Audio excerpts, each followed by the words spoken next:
son las circunstancias las que de alguna forma te incitan a que tú vayas por el camino que tú realmente, sin conocerlo, intuyes.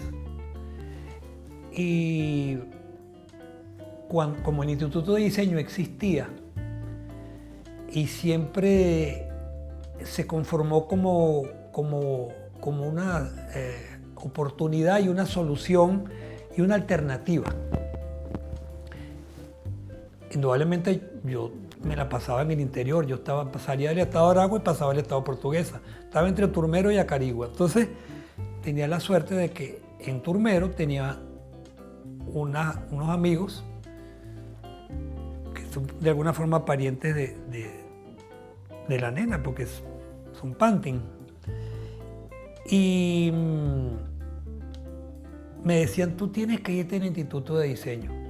Y tenían una prima que era una muchachita que se llama Diana Carballo, que es la esposa de Jacobo Borges. Y allá tenemos una prima, me decían. Y te puedes... Entonces en Acarigua tenía yo otra prima que me decía que en el Instituto de Diseño. Entonces, claro, siempre hacían la comparación entre el Instituto de Diseño y la Escuela de Artes Plásticas. Y siempre salía victoriosa la concepción que tenía el Instituto de Diseño. Y hay que hacer una diferencia entre esas dos cosas, porque uno era el Estado y el otro era la empresa privada. Porque el Instituto de Diseño era una producción de Hans Neumann, que es el creador, que era muy amigo de la nena. Y bueno, yo no voy a echar la historia de mi proceso, cómo me incorporo. Fue una forma muy abrupta, porque yo me colé en los exámenes de admisión, sin estar inscrito ni preinscrito. Y yo siempre que estaba recibiendo el curso psicopropedéutico, me daba terror que me fueran a llamar, que pasaran la lista y que se dieran cuenta que yo estaba coleado allá adentro. Entonces, yo estuve haciendo esos exámenes y me fui a Valencia, donde estudiaba Relaciones Industriales, que era una rama de la sociología, cosa que odiaba.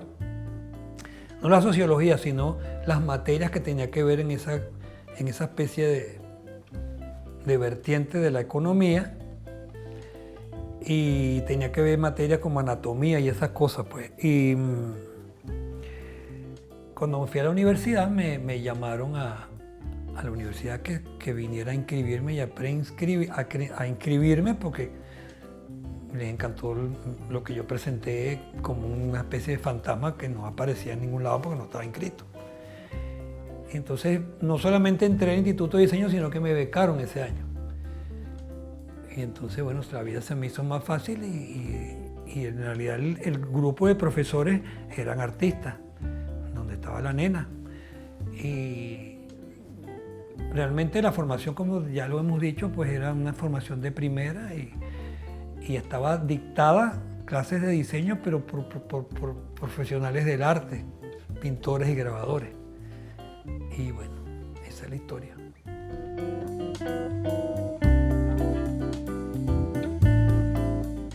Bueno, hablar de la nena Palacio es hablar de una institución que se llamó el Instituto de Diseño de la Fundación Neumann.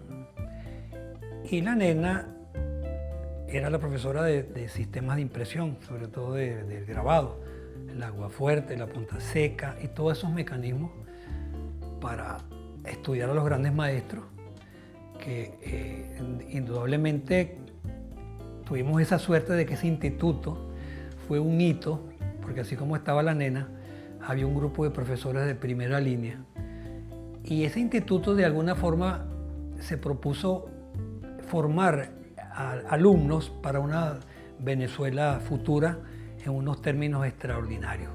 El Instituto de Diseño venía a ser así como una especie de Bauhaus tropical y de una exigencia enorme. Ahí no se podía sacar menos de 15 porque ya terminaban sacándote del instituto, tenías que estar por encima de 15, tu promedio. Hablando de la nena en particular, porque se trata de los sistemas de impresión y del grabado, imagínate, la nena era una institución extraordinaria, de mucho conocimiento y una gran artista. Y la nena tenía pues para nosotros una influencia enorme que hoy como profesionales del arte, como pintor que soy, indudablemente me doy cuenta de lo que representó para nosotros el estudio de grandes maestros como Rembrandt, por ejemplo, o como Francisco de Goya, o el mismo Picasso, que indudablemente era una conmoción estudiar los sistemas de impresión de la antigüedad de esos grandes maestros, y ahora entiendo que toda la versatilidad que uno maneja hoy de alguna forma, o la libertad que uno tiene en el trazo cuando pinta, sobre todo mi trabajo, que es un trabajo gestual, tiene mucho que ver con lo concienzudo que eran esas investigaciones a las cuales nos sometía el grabado a través de la nena, que era una mujer extraordinaria y además, aparte de hermosa, era una gran profesional del grabado y era un estímulo permanente. Y ella estaba, tú sabes, ávida. Ella disfrutaba mucho la pedagogía y el grupo que de alguna forma se ocupó pues de recibir esa información y esa pedagogía extraordinaria que nosotros recibimos de ella.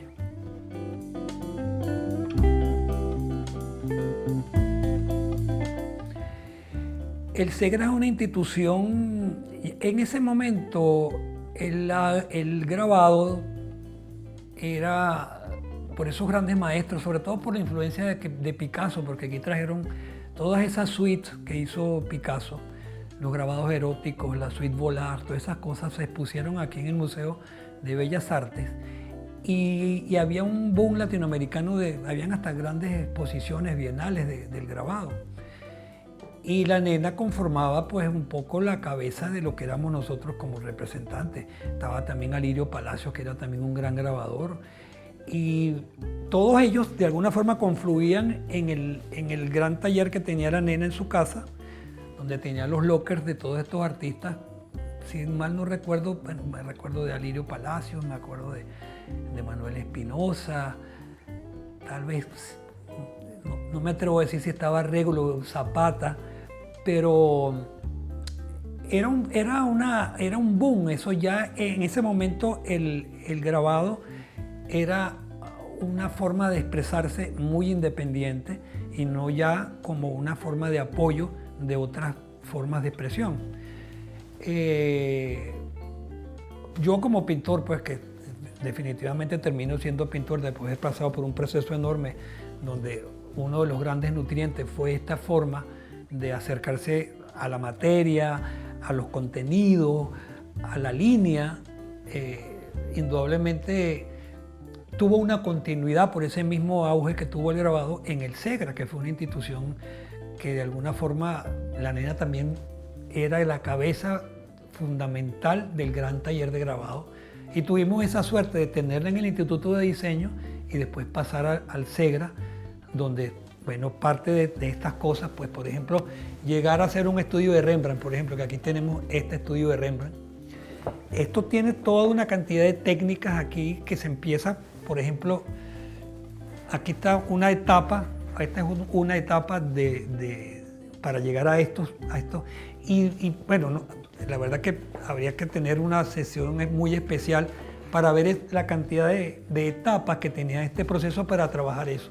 Era una cosa muy sutil, porque el hecho de trabajar con el entramado, que serían los píxeles de hoy, se hacía con una goma en polvo que se llama perrubia, y tú tienes que rociarla encima de la plancha con una gran sutileza para que eso cree una trama de puntitos, que tú lo sometes al fuego y entonces tienes que irlo paseando de manera que no se te queme por un lado ni por el otro, que se te adhieran unas pepitas más que las otras, sino que quede lo más parejo posible. Y bueno, después eso que se adhiere allí es lo que permite que quede ese tramado para los negros. Entonces puedes raspar, puedes volver a poner otras capas. En fin, una técnica que te mete dentro de una profundidad del lenguaje, que puede ser una vertiente independiente, pero puede ser un complemento para situaciones como la mía en particular, que trabajo la pintura y sé cuánto me ha servido y cuánto le agradezco a la nena esos estudios tan acuciosos a los cuales nos sometía, porque era prácticamente bajo esa égida que nosotros nos formamos con la gran Nena Palacio.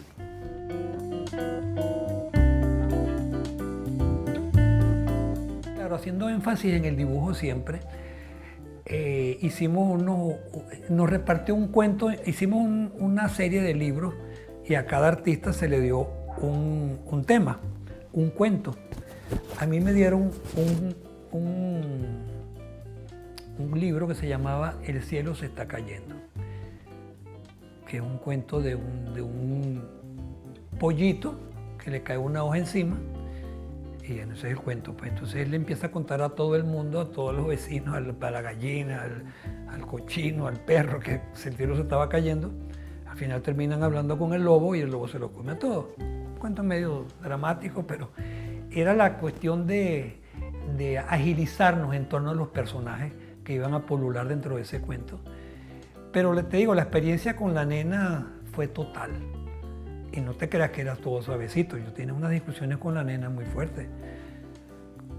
Indudablemente, nosotros éramos sus amados, sus alumnos amados. Y ella era de una vocación absoluta con nosotros. Ella vivía para nosotros. Extraordinario, la verdad que la experiencia fue total en relación a su pedagogía, pues.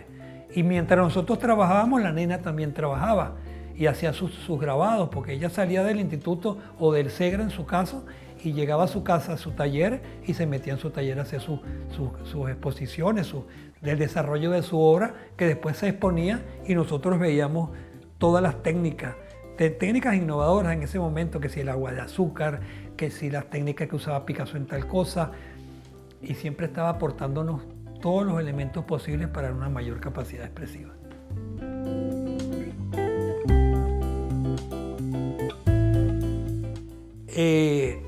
Claro, cuando tú venías a visitar a la nena, que venías a su casa, que no entré nunca, por supuesto, pero en una casa, o sea, la casa de los Zuluaga aquí era una cosa inmensa. Esta misma casa en la que estamos, cuando tú conoces la historia de la dueña de esta casa, que era Carmen Elena de las Casas, y tú oyes a sus sobrinas, a Natividad de las Casas, por ejemplo, ya te lo cuento, de Carmen Elena, de lo que representó a principios del siglo y todo eso, es una historia extraordinaria. Y uno, cuando llegaba a la casa de la nena, que entrábamos era al taller, yo tuve el honor de ser un invitado, que realmente ya al final de mi estudio, yo fui invitado a formar parte de ese grupo de artistas que hacían grabado con la nena ahí, que había una cosa debe haber sido muy grata esa convivencia. Yo estuve muy poco, sí recuerdo de los artistas que estuvieron allí, pero a mí la imagen era siempre ese misterio de esa enorme casa que estaba al lado del taller, que era un poco esa regencia que la nena de alguna forma, tú sabes, tomaba como cierta distancia, ¿no? Tanto que la nena era Zuluaga de nacimiento y tenía el apellido de Gonzalo, que era Palacio.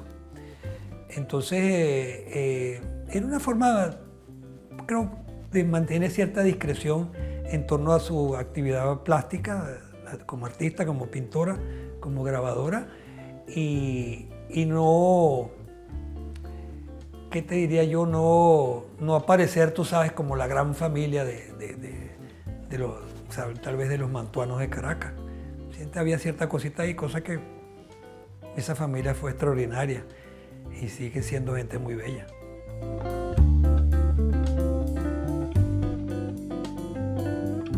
No, fíjate que revisando lo que revisé contigo, que estuvimos viendo la época de los grabados, de las impresiones, yo me voy a España, a Barcelona, en el 79.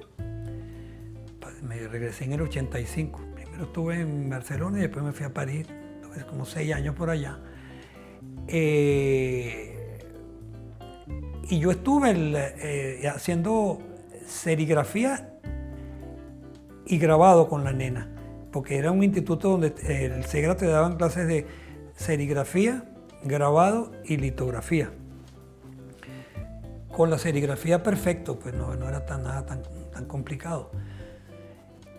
Con el grabado, bueno, el amor absoluto de trabajar como referente con estos grandes maestros que nos proponía la nena para su estudio.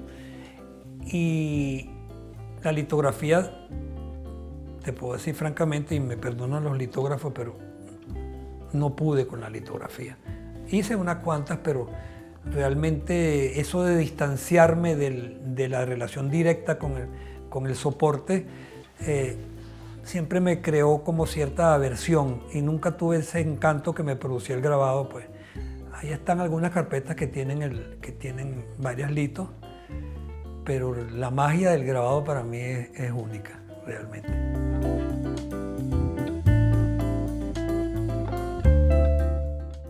Bueno, el grabado es es una cosa que es tan metódica. Para tú poder hacer grabado tienes que tener una metodología y el grabado en sí mismo tiene técnica. Por ejemplo, tú puedes abordar una plancha directamente sin pasarla por el barniz, porque nosotros barnizábamos la plancha para poder rayarla, para poderla meter en ácido. Y después que tú tenías el dibujo y hacías lo que ibas a hacer, entonces empezabas a oscurecer la plancha si te interesaba el claroscuro. Una punta seca era directamente con una punta, con un instrumento, con un clavo donde tú rayas la plancha. Que hay una serie de Picasso muy buena que tiene que ver con la tauromaquia, que es hecha así con la punta seca. Y después todas las técnicas. Entonces esa metodología te lleva a un conocimiento de la forma y de los volúmenes y de las atmósferas, sobre todo cuando te metes a estudiar Rembrandt, por ejemplo, o cualquier cantidad de todos los grabados de nosotros. Estábamos informándonos permanentemente de las técnicas de Goya con los desastres de la guerra, en fin. Y eso es un aporte fundamental, sobre todo por la insistencia en el dibujo y la perfección que tiene que ver con el cuerpo, y que es el gran pretexto, porque siempre los artistas están como buscando formas de lenguaje que indudablemente aportan muchísimo, pero para mí en particular el hombre, su forma, su condición humana es el gran pretexto donde tú consigues prácticamente un ámbito sin límite, sin límite. Un libro que compré en Barcelona de las cartas, que me dio mucha curiosidad, de las cartas entre Gauguin y Van Gogh. Y tú dices, bueno, déjame ver qué infidencias había en esa relación. Y resulta que cuando te lees el libro, lo que te encuentras allí es una perseverancia y una insistencia en la calidad del dibujo de los maestros que eran sus contemporáneos. Que fulanito dibujaba más, que dibujaba menos, que la falla de aquel era porque no dibujaba bien. Y te das cuenta la importancia que tiene para la expresión en general.